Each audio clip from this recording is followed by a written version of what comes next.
Fl-ewwel reazzjoni tagħha riżultat uffiċjali tal-elezzjoni, l-ambaxxatriċi Amerikana l-Malta Kathleen Hill saħqet li d-diska trid tinbidel għaliex Trump issa m'għadux jappella l nofs il-popolazzjoni li simpatizzat miegħu imma huwa President ta' nazzjon sħiħ. You know, I think for every president coming in after a hard-fought election, there are certain things that they must do because during an election you're emphasizing sort of your key points, and that might not be what somebody else believes in.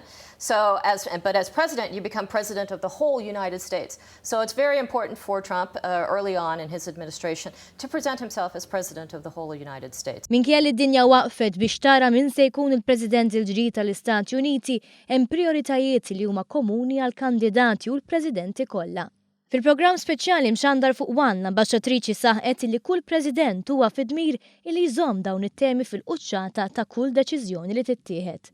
Skont Hill dawn il-prijoritajiet huma t-tisjieħ tal-ekonomija, tad-demokrazija, is-sigurtà nazzjonali, id-drittijiet tal-bniedem u l-immigrazzjoni.